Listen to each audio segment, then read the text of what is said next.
Hi guys, for today's video naman, i-share ko sa inyo kung paano kayo makapagbayad sa MMDA through GCash. Ngayon, bago yan, kung kayo ay bago dito sa aking vlog, please consider to subscribe para updated kayo lagi sa mga informative na mga videos ko. Ngayon, open nyo lang yung GCash apps niyo. Then, dito, click nyo lang tong bills. Under bills, click nyo tong government. Dito sa search billers, click natin yan. Para din natin hanapin. So, type nyo lang MMDA. Click natin yan.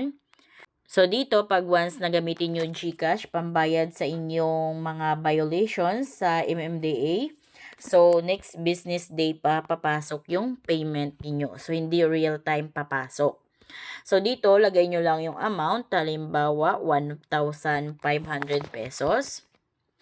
Then, may charge fee ito na 7 pesos. Kaya a total of 1,507 pesos. Dito naman sa UOVR number, lagay nyo lang dito yung UOVR number ninyo. Then, your name or plate number.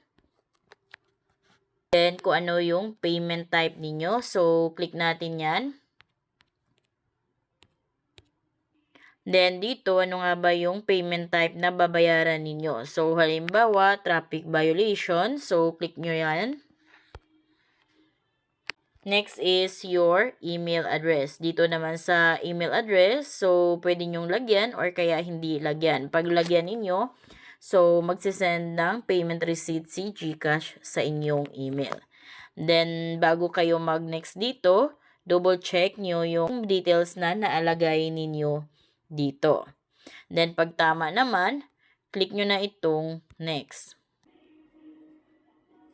Again guys, bago kayo mag-confirm dito, so, check nyo yung UOVR number ninyo. Then, your name or yung plate number. Then, kung tama naman lahat yung nalagay nyo dyan, click nyo na itong confirm. Ayan, nakapagbayad na tayo through GCash. So, kung kayo ay bago dito sa aking vlog, please consider to subscribe para updated kayo lagi sa ating mga informative na mga video. Thank you for watching!